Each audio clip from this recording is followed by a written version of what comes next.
Jolly jolly लगता है बाहर जॉलियों का ट्रक पलट गया है। My name is Julius. I am the real Jolly. और ये दोनों नकली है। ये क्या? पापा रंजीत के असली बेटे होते ना तो ए नहीं करते, ऐसा करते। મિત્રો, અક્ષય કુમાર, અભિષેક બચ્ચન અને રિતેશ દેશમુખની હાઉસફુલ 5 રિલીઝ થઈ ગઈ છે. થિયેટરમાં પ્રવેશતાની સાથે જ ફિલ્મે બોક્સ ઓફિસ પર કબજો જમાવી દીધો છે અને ધનાધન નોટો છપાઈ રહી છે. માત્ર દેશમાં નહીં પરંતુ વિદેશમાં પણ હાઉસફુલ 5 નો ડંકો વાગી રહ્યો છે. અક્ષય, રિતેશ અને અભિષેકની ત્રિપુટી થિયેટર્સમાં ધમાલ મચાવી રહી છે. ત્યારે આપણે જણાવીએ કે હાઉસફુલ 5 એ પહેલા દિવસે તેણે વિશ્વમાં કેટલા કરોડનો બિઝનેસ કર્યો હતો. डॉक्टर खेल रहे थे हैं? वो नर्स है, साले इंजेक्शन लगा रहा था उसको। નમસ્કાર, રિયલ વોઇસ ઓફ ઇન્ડિયામાં આપનું સ્વાગત. મારું નામ છે નેહલ મોદી. મિત્રો, કોમેડીથી ભરપૂર મર્ડર મિસ્ટ્રી કહી શકાય તેવી આ ફિલ્મ છે. હાઉસફુલ 5 પર દર્શકો ખૂબ જ પ્રેમ વરસાવી રહ્યા છે તેવી વાતો સામે આવી રહી છે.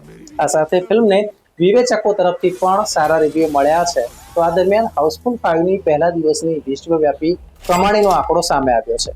ટ્રેડ વેબસાઇટ સૈક નિલ્કના રિપોર્ટ અનુસાર ફિલ્મે પહેલા દિવસે વિશ્વભરમાં 40 કરોડથી ઉપરનો બિઝનેસ કર્યો છે. મોટાભાગના દર્શકો આ ફિલ્મ જોઈને નિરાશ થયા છે તેવી ચર્ચા પણ ચાલી રહી છે. શક્ય છે કે કદાચ બહુ સમય પછી હાઉસફુલ આવી અને એટલા માટે અગાઉના જે પાર્ટ સારા હતા એને આગળ વધારવા માટે દર્શકો જોવા ગયા હોય તેવું શક્ય છે. પરંતુ ફિલ્મે કમાણી તો કરી છે, ત્યારે સૌથી મોટી રાહત આમાં અક્ષય કુમારને થઈ છે. કેમ કે છેલ્લા કેટલાક સમયથી સતત તેની ફિલ્મો ફ્લોપ જતી હતી, ત્યારે આ ફિલ્મ તેના માટે આશાનો કિરણ લઈને આવી હશે તેવું ચોક્કસથી કહી શકાય. સૂર્યવંશીની કમાણીનો રેકોર્ડ તૂટ્યો. આ પહેલા અક્ષય કુમારની ફિલ્મ કેસરી ચેપ્ટર 2 રિલીઝ થઈ હતી, જેને વર્લ્ડ વાઇડ 14 કરોડ રૂપિયાની ઓપનિંગ મળી હતી. હાઉસફુલ 5 ની પહેલા દિવસની કમાણી રોહિત શેટ્ટીની ફિલ્મ સૂર્યવંશી કરતા પણ વધારે છે, જેણે ઓપનિંગ ડે પર વિશ્વમાં 40 કરોડનો બિઝનેસ કર્યો હતો. ફ્રેન્ચાઇઝીની અગાઉની ફિલ્મ હાઉસફુલ 4 એ વિશ્વભરમાં પહેલા દિવસે 30 કરોડ રૂપિયાનું કલેક્શન કર્યું હતું.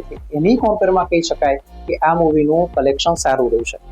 દેશમાં બોક્સ ઓફિસની જો વાત કરવામાં આવે તો હાઉસફુલ 5 વિકી કૌશલની છાવા જે 33 કરોડનો બિઝનેસ લઈ આવી હતી. આ ઉપરાંત સલમાન ખાનની સિકંદર, જેને પહેલા દિવસનો 30 કરોડનો બિઝનેસ હતો અને ત્યાર પછી 2025ની ત્રીજી સૌથી મોટી ઓપનર આ ફિલ્મ બની છે હાઉસફુલ 5.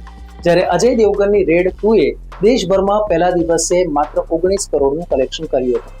ફિલ્મની વાર્તા અબજપતિ રણજીત ડોબરિયાલથી શરૂ થાય છે, જેનું ક્રૂઝ શિપ પર મૃત્યુ થાય છે.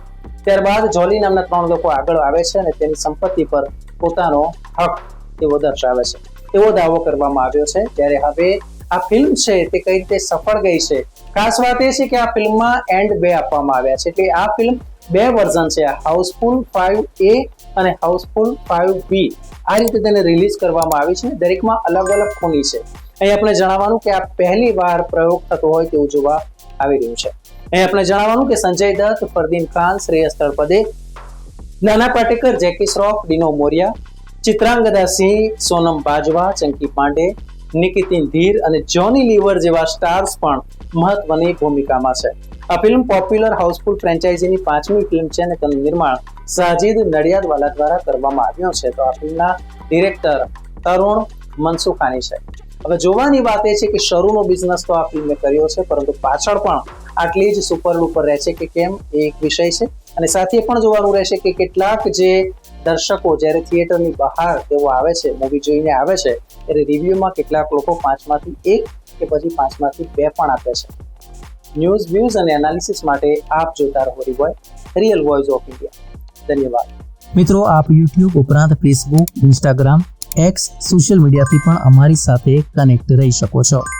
દેશ વિદેશના તમામ સમાચારો વાંચવા માટે અમારી વેબ પોર્ટલ revolt.in ઓપન કરશો. ધન્યવાદ.